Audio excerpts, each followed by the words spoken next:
So for me, I had this misconception that I needed 100K in order to get into real estate. I don't know why. I just in the back of my head, I'm like, if I save up 100K, that's the barrier to entry to get into real estate. And so that's what I did. Delayed gratification, live below my means. I threw every single commission dollar into a savings account.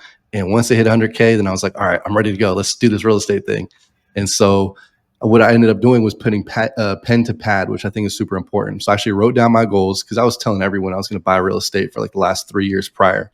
But once I wrote it down, within 30 days, I made a couple offers, got my first house accepted, and I went from Portland, Oregon to Phoenix, Arizona, and with the intention to house hack. So I was like, all right, what's the best way to lower my expenses? Two major expenses, transportation and housing. If I can eliminate both, that would be a game changer. And so that's what I did. Bought a house, multiple bedrooms, started renting out the bedrooms. And that's kind of how I got started with the house hacking. So smart. Like so many people will say, oh, it's so unaffordable these days. I can't survive on my salary. But they're not willing to look at, is there a way that it could work? Is there a way to eliminate your entire cost of housing? Is there a way to eliminate your transportation costs? Like, it's not what most people do, but that doesn't mean it's not possible, especially if you're younger and, you don't have a family yet, it's very within the realm of possibility. So how did you do that when you moved to Arizona? What did that look like for you? Yeah, I knew no one in Arizona. I would just come out every like 3 months for a couple days because I needed some sun, man. Like Portland's amazing, but gray skies and rain 90% of the year, it's a little bit rough.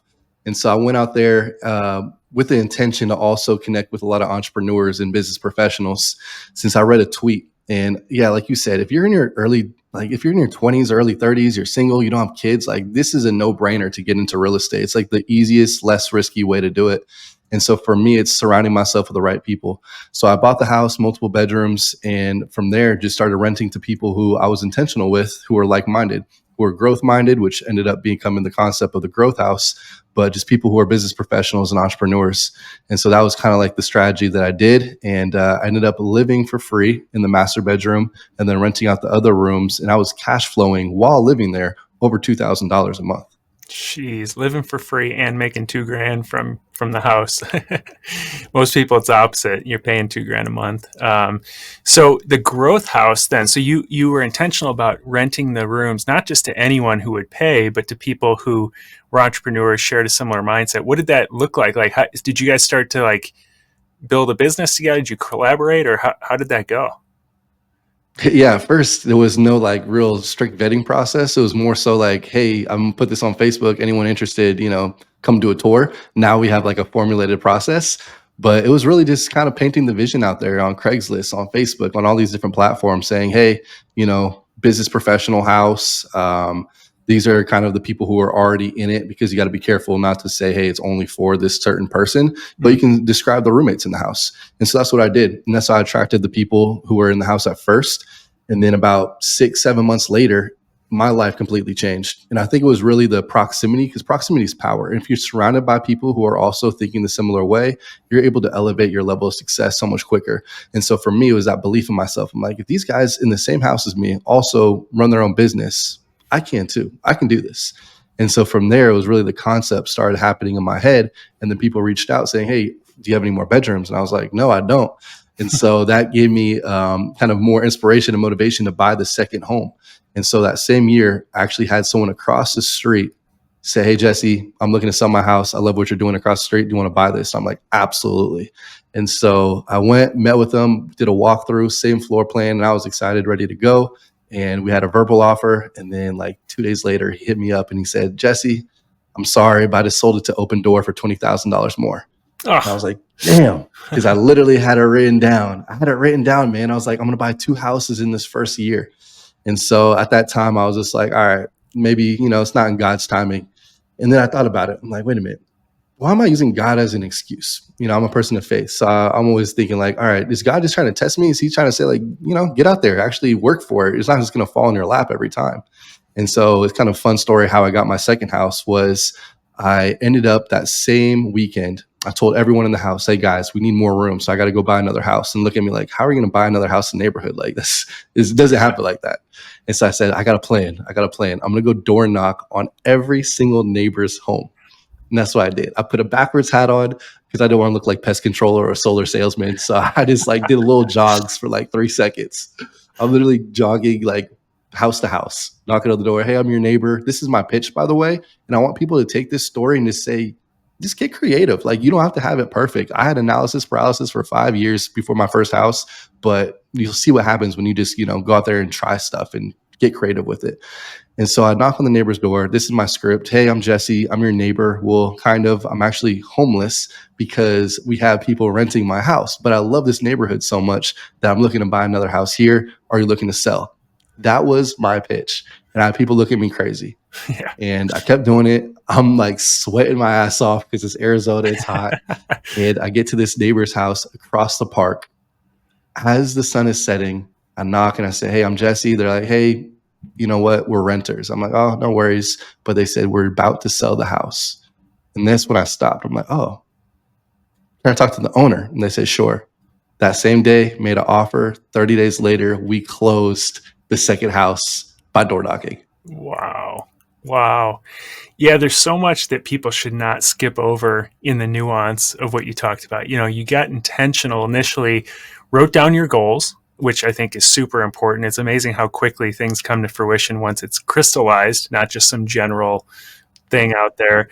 Um, and then you took action like that, and you didn't know exactly how it's going to turn. You didn't have growth house like pictured in your mind, but you Not started at all. like with a concept, and then it evolves from there. That's how great things happen. They don't just like you go from zero to amazing overnight. It's like iterations along the way, and you have realizations, and then improve. And so I love that.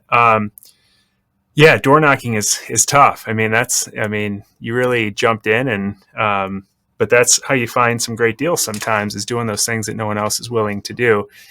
So how, I guess, if we could back up a little bit, how'd you finance the first deal, and then how do you buy a second deal? Then were you still working your corporate job at this time, and what did that look like? Yeah. So how about the first house? I was technically still living in Oregon, and my job was based in Oregon. So I ended up getting a second home out in Arizona. So I did 10% down, and then I think my mortgage and everything. It was when rates were pretty nice. So I think everything was like $2,000, and then if you added the co living or I guess house hacking expenses, ended up being around 36. And then if you think about it, what I was renting every bedroom for was around $1,000. So we had 5 bedrooms in the main house. I was sleeping in one. So that's $4,000 of, I guess revenue or cash flow. And then another, oh, this is a hack, detached casitas. I love those because you Yes. can always rent those out on Airbnb as like another source of income. So I was averaging about 2 grand on the casita. Inside the house, 4 grand, and then the other bedroom I was sleeping in. So 4 plus 6, and my expenses were 3,600.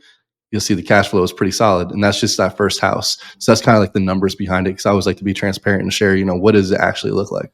Yeah, no, that's great, and that's such a great point you bring up with the casita. Here in the Midwest, we call them more like carriage house or ADU, but some structure that's a separate apartment in itself in the back. And what I tell people all the time, because we just literally finished one of those 2 weeks ago. We bought a single family house with this studio apartment in the back, and what I tell people all the time is Love that it. is pure profit, because your expenses really didn't change much with that extra structure, like maybe a little bit more utilities, something like that. But it all just goes to your bottom line. It's like just adding on another layer of profit on top of what you're already doing. So super smart to do that. Did the second house have that same feature? Yeah, and I was very intentional. I ended up getting the exact same floor plan. The outside looks slightly different, like paint, but if you walked in, you'd be like, "Is this the same house with just different paint colors?" Yeah, Yes, it is. nice. So 5 bedrooms in each of them. So you got basically potentially 10 streams of income plus the two casitas out of just two mortgage payments. We actually added another bedroom to this house and an office. So technically, this one, the second one, we had 7. rooms, 6 bedrooms plus the casita. So Wow. yeah, it's just like highest and best use. That's what how I always think of it. What's the highest and best use we can do for a single family property? And for me, I like consistency. So, we have longer term people stay. Yeah. And what would you pay for those properties? The first one, 395, and then the second one that same year, I believe it was 465. Wow. And I ended up moving into that second one, which actually ties into the story, which I'll pick that story back up. But essentially, the second one I moved back in, so I was able to do. I think I did 5% down. And so at this point, I now have an idea in my head. I'm like, growth house, like-minded people living together, live, build, network together. I like this concept. Let me put a more direct ad on Facebook saying what I'm trying to do. Had this random guy hit me up on Facebook. He goes, "Hey man, I'm living on my friend's couch. I'm an entrepreneur, just started my business, Airbnb property management. I got 3 properties, making about $1,000 a month. Can I come check out what you got going on?"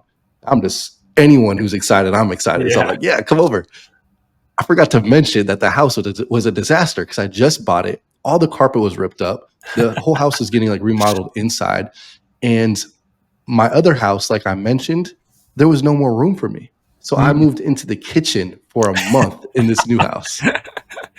Wow. So I'm having this guy come see this new house with this whole entrepreneur concept.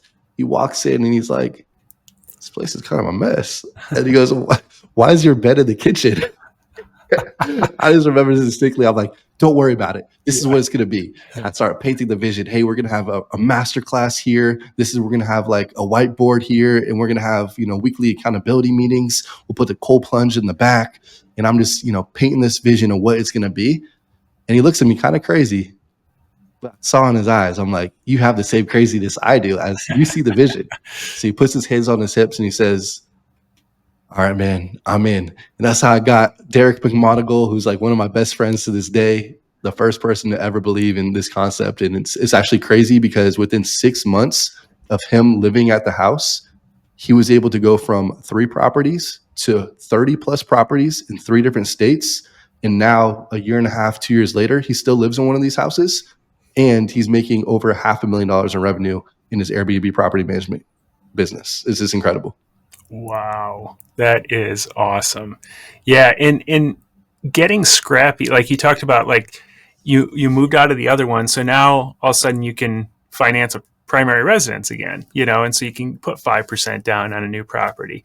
And then combining that with the house hack, there's like layers of just smart strategy, layered in to where it equates to, at the end of the day, a significant amount of cash flow. And you can only do that so many times with the primary residence, but if you can do that in the beginning and get to a place of financial freedom, it frees up 40 plus hours a week of your life back to you, to where then you can start to employ other strategies as well. So that's awesome. So I think when people hear co-living, their mind goes, it tends to go to like I'm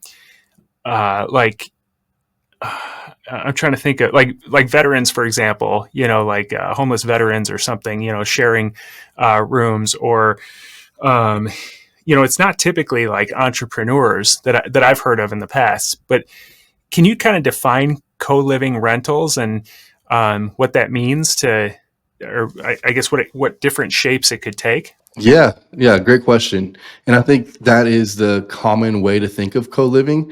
It is more so solving the affordability of housing because that's a Yeah, huge need right now, especially in Arizona. We're definitely needing to build a lot more houses to have everyone live in an amazing place. So, I mean, there's a company I always like to shout them out called Pad Split, and I think that's kind of a company that's taking that approach where, hey, we can't afford normal rent because rent's nuts. And so we are providing these homes and turning these homes that are maybe 4 bedrooms into 7 bedrooms, and then they have a place to stay. So I guess co-living, if you want a definition, it's more so like you take a house and you add bedrooms to it, you kind of take away a lot of the common areas, and you're able to rent by room. And you can do it furnished, you can do it unfurnished in the terms of the bedrooms, but the rest of the house is furnished. got it. Yeah, yeah. And Atticus LeBlanc, who founded Pad Split, came on this show probably about, man, it's been about 2 years now. Nice. Yeah, super smart. And that was kind of the first like intro to me to this model, and I was like, man, you really got this dialed in, and the cash flow is so much higher than long term rentals. It makes a ton of sense. How do you manage, I think once you get a lot of personalities like in one space, like there can be problems that come up, just some people like to have their coffee mug and no one else use it, and like it might cause issues, sharing some common areas. So how do you manage that part of it? Great question. And I like to say I don't manage it because it's pre-managed during the vetting process. I Mm, think that's where, you have to be pretty strict with the vetting process. Like, hey, just want to make sure you understand these are the type of people that already live here. Does that fit your vibe? Because for us, it's all about harmony, like you said, in the house. So we want to make sure people get along. So for example, when we do these homes, a lot of times we do this process where it's an application first. After the application, it's like a questionnaire, right? They hop on a call with me or my assistant. And then after that, they have a FaceTime tour with someone that's in the house. So you actually get to meet one of the roommates prior to moving in. We usually don't do in person tours, we just do FaceTime.